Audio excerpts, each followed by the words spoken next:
අලුත් අම්මලාට ඩයපර් එකක් තෝරන එක ටිකක් අමාරු දෙයක්. මොකද මාකට් එකේ බ්‍රෑන්ඩ්ස් ගොඩක් තියෙනවා. ඔයාලට වගේම මේක මටත් ලොකු ප්‍රශ්නයක් වුණා. ඉතින් මං මගේ පුතාට මාස 10ක් යූස් කරපු ඩයපර්ස් ගැන අද අපි කතා කරමු. අම්මා කෙනෙක් විදිහට මට දැනුණු හොඳ සේවල් සහ අඩුපාඩු තමයි අද මං කියන්න යන්නේ. ඩයපර් එකක් තෝරගන්නකොට බබාගේ කම්ෆර්ටබල් බව, හොඳින් උරා ගන්න එක, ලීක්ස් නොවීම, රෑෂස් එන්නේ නැති වගේ දේවල් අපි බලන්න ඕනි. බබාට ඩයපර් එකක් තෝරනකොට බබාගේ වයසට සහ බරට ගැලපෙන්න අපි සයිස් එක තෝරගන්න ඕනි. දවසට පැය 2ක් 4ක් වගේ අතර ඩයපර් එක අපි චෙක් කරලා මාරු කරන්න ඕනි. බබා ඉපදුන අලුත නම් පැය දෙකෙන් දෙකට වගේ ඩයපර් එක මාරු කරන එක ගොඩක් හොඳයි. ඒකෙන් අපිට ඩයපර් රෑෂ් වළක්ව ගන්නත් පුළුවන්. ඒ වගේම බබාගේ ස්තමට ගැලපෙන ඩයපර් එක අපි තෝරගන්න වග බලා ගන්න ඕනි. ඊළඟට අපි රෑට වැඩියෙන් උරා ගන්න ඩයපර් බ්‍රෑන්ඩ් එකක් යූස් කරන්න ඕනි. දැන් අපි බලමු මම අපේ පුතාට යූස් කරපු ඩයපර් බ්‍රෑන්ඩ්ස් මොනවද කියලා. මේක පැම්පර්ස් බ්‍රෑන්ඩ් එක. මේ ඩයපර් එක මේක හොඳයි. අපි දැනට සයිස් 2 යූස් කරන්නේ. මේක වැඩි ඝනකම නැහැ. මේ පැම්පර්ස් එක පිරුණාම මේ yellow color line එක blue color වෙනවා. මේ පැම්පර්ස් බ්‍රෑන්ඩ් එක ගොඩක් හොඳයි. ඉතින් අපි මෙයාට චුටි කාලේ වැඩිපුරම යූස් කරේ මේ පැම්පර්ස් බ්‍රෑන්ඩ් එකෙන්. මේක ෆයින් එකේ. මේ ෆයින් එකේ සයිස් 3 තමයි දැන් අපි මේ ගත්තේ.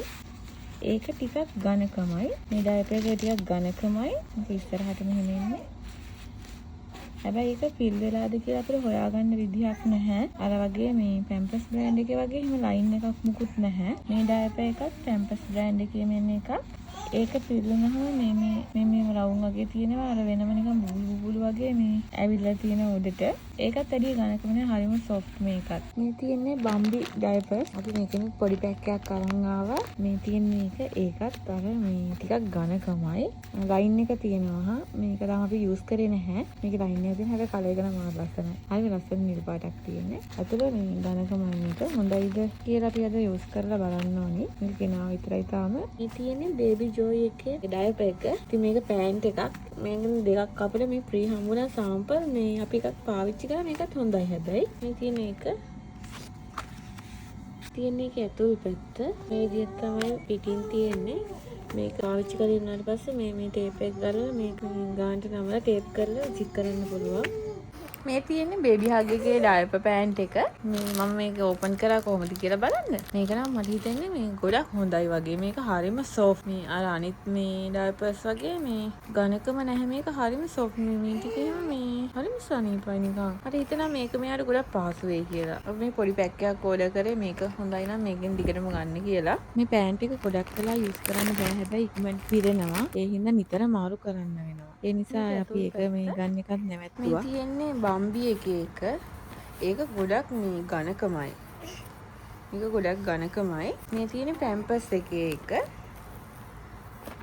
ඒකත් ගොඩක්ම ඝනකම නැහැ. ඒත් ඊටත් වැඩිය මේක ගොඩක්ම මේ සොෆ්ට් ගතියට තියෙනවා. එච්චර ඝනකම නැහැ මේක. මේ වම්ටම් ඩයපර් එක අපි ගත්තේ Amazon එකෙන්. ප්‍රයිස් එක ටිකක් අඩුයි. හැබැයි ඒකේ අමුතු ස්මෙල් එකක් එනවා. ඒ හින්දා මම ඒ ගත්ත පැක් එක ඇරෙන්න ආයේ ඒක යූස් කරේ නැහැ. පැක් එක යූස් කරලා ඉවර කරගත්තු සම්පූර්ණයෙන්ම. ඒ හින්දා මට ඒක වැඩි සෙට් වෙන්නේ නැති හින්දා මම ඒක වැඩි යූස් කරන්න මේ ගත්තේ නැහැ ආය. මේ තියෙන බේබි කූල් එකේ ඩයපර් එක. මේක පෑන්ට් එකක්. දැන් අපි මේක තමයි මේක යූස් කරනවා. දැන් බබාට මාස 10ක් වෙනවා. මේ පෑන්ට් එකත් ටිකක් ඝනකමයි වගේ. දැන් ඉන්නකොට නිකන් අර මේ පිම්බිලා වගේ තියෙනවා. ඒ අරින්න මේක වෙන ප්‍රශ්නයක් නැහැ. මන්ට පිරෙනවා. ප්‍රයිස් එකත් එක්ක බලනකොට මේක ගෙදරට වගේ යූස් කරන්න හැම මේ ගන්න හොඳයි. ඒ වගේම මේ බේබි ජෝයි එක මේ පෑන්ට් එකත් යූස් කරනවා. ගොඩක්ම මේ බේබි ජෝයි එක හොඳයි. මේ චුට්ටක් ප්‍රයිස් එක නම් වැඩි. මේ බේබි කූල් එකේ සාමාන්‍ය නෝමල් ප්‍රයිස් තියෙන්නේ. මේ තියෙන එක මේකත් එක. මේක තමයි දැන්ට අපි ගෙදරට වගේ යූස් කරන්නේ පෑන්ට් එක. ඒ වගේම ගමනක් යනකොට රෑට වගේ යූස් කරන්න මේ බේබි ජෝයි එක ගන්න තියෙනවා. ඉතින් මේ දෙක තමයි දැන්ට අපි යූස් කරන්නේ. මේක මගේ පෞද්ගලික අත්දැකීමක් විතරයි. බබාට හොඳම ඩයපර් එක කියන්නේ බ්‍රෑන්ඩ් එකම නෙමෙයි. බබාට ගැළපෙන එක. ඉතින් ඔයත් ඔයාගේ බබාට යූස් කරපු ඩයපර් බ්‍රෑන්ඩ්ස් හොඳ ඒවා තියෙනවා නම් මටත් දැනගන්න කමෙන්ට් එකක් දාගෙන යන්න. ඒ වගේම මේ වීඩියෝ එක ඔයාලට ප්‍රයෝජනවත් වුණා නම් ලයික් එකක් දාලා අපිව ෆලෝ කරගෙන යන්න.